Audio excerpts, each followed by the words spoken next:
and welcome to my personal learning summary presentation for EPSY 400, Working with Difference and Diversity. My name is Solana Rivera and my pronouns are she, her. Since this course has begun, my understanding of inclusive education and what it personally means to me as a future teacher has undergone drastic changes. Growing up, I experienced many forms of so-called inclusive education that I have now learned were not truly inclusive. In my elementary school, there were a few students with exceptionalities in my grade or age-appropriate classrooms. However, most of these students were still isolated and segregated from me and my peers with exceptionalities. It was extremely common in my school for students with ADHD or autism spectrum disorder to be kicked out of the main classroom for behavioral issues and forced into time out alone in the hallway. In addition, they were very socially isolated, as many had teaching or educational assistants with them constantly, making it difficult to build or maintain peer friendships. These experiences really warped my perspective on inclusive education from a young age, because the teachers and administration at my school made these types of non-inclusive practices seem normal and even required when teaching students with exceptionalities. When I attended high school, there were 5 NDC programs within the building. These programs included a wide range of students with exceptionalities, with varying academic, communication, and physical disabilities. While these students were included in some aspects of the mainstream classrooms, they were still seen as a separate entity within the larger school community. During my time in high school, I was involved with the Best Buddies program. Best Buddies works to facilitate friendships between students with disabilities and mainstream students through monthly planned activities and outings. When I was president of my school's chapter in my senior year, I created a project called Betty Bins. I placed containers full of fun activities like Lego, Play-Doh, coloring sheets, and more in my school's lunchroom in hopes of encouraging mainstream students to interact with students with disabilities every day instead of only once a month. Looking back on these experiences, I realized that I was trying to make my school more inclusive, move it from a mix of a segregation and integration model to a full inclusion model. This distinction between the different models of students with disabilities in education has been one of the most important concepts I've learned over this course. Now I can look at the education system with clear eyes and recognize that we are nowhere close to full inclusion, and that much work needs to be done if students with exceptionalities are ever to be welcomed, included, and celebrated as much as their peers without exceptionalities.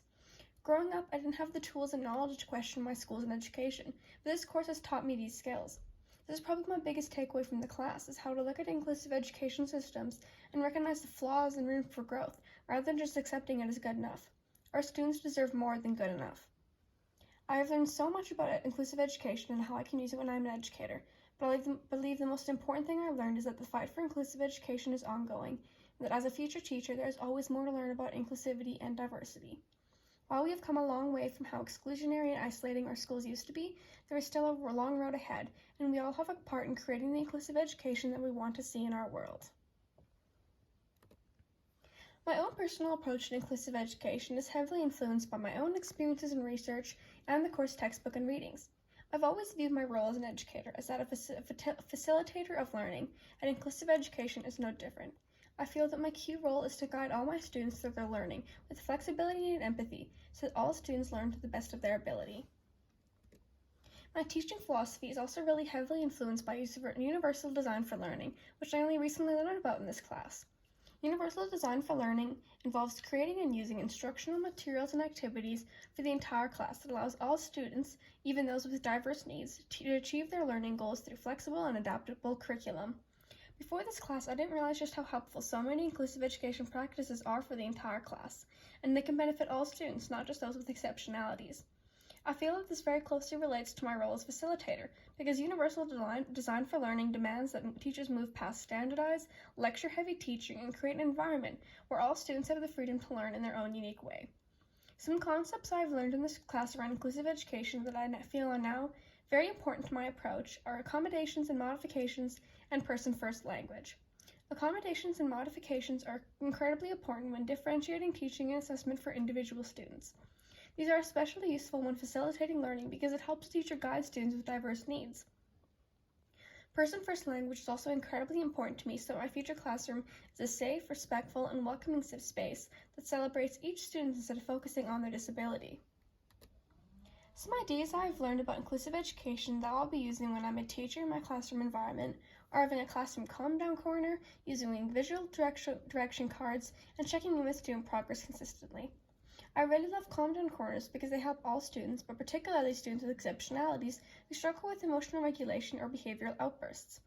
Visual direction cards are also super important to me because it helps students keep a clear routine and differentiate instruction for students who learn better visually. A few practices from inclusive education I plan to use when I am a teacher are fidgets, clear routines and outlines for the day, and diverse and representative picture books. I believe that moving from the perspective of teachers of fidgets as distracting toys to one of helpful tools is incredibly important in inclusive education, because as teachers we must validate students with exceptionalities and their individual coping and focusing methods. Clearly outlining the plan for each day is also incredibly helpful for students with a variety of exceptionalities who may struggle with the unexpected or any change. This practice also fits into universal design for learning, however, because it benefits all students to know what they should expect from the day ahead. I will definitely include diversity-inclusive picture books in my role as a teacher, because I think it is essential for all students to feel represented and celebrated, not just the cisgender, heterosexual, white, or able-bodied students in my classroom. Finally, I will now be exploring the comfortable learnings I have experienced during this course and some areas for new questions and future growth. Cognitive dissonance is uncomfortable learning characterized by a feeling of discomfort caused by a discrepancy between what we already know or believe and new information or interpretation. Personally, my cognitive dissonance was felt when my unconscious biases and stereotypes around people with disabilities was confronted by new perspectives and knowledge about inclusive education. I've never considered myself an ableist person, but upon reflection, I can see that prior to this class, I did have some ableist views that are damaging as a future educator. Moving away from this mindset of focusing on a student's flaws and inability towards their strengths and room for growth was extremely important for me. My students' disabilities do not define them, and I should not let that be the focus of my teaching. Inclusive education requires that we recognize and celebrate our students with exceptionalities, rather than framing it in a purely negative light or even just ignoring it. Encouraging my students to succeed to the best of their ability and helping them set realistic goals are a few key learnings I will carry with me going forward. Some new and ongoing questions that have arisen over the course of this class is my continuing struggle over whether or not true and complete inclusion is realistically possible in education and our society at large. I try to stay hopeful as a future educator, but seeing the disparities between how our education system functions now and how it should be functioning to be fully inclusive can be disheartening. However, I know that as long as I continue doing my best by constantly learning more about inclusive education and incorporating these practices into my classroom and beyond, I will make the changes I want to see happen. Thank you for listening to and watching my presentation. Have a great day!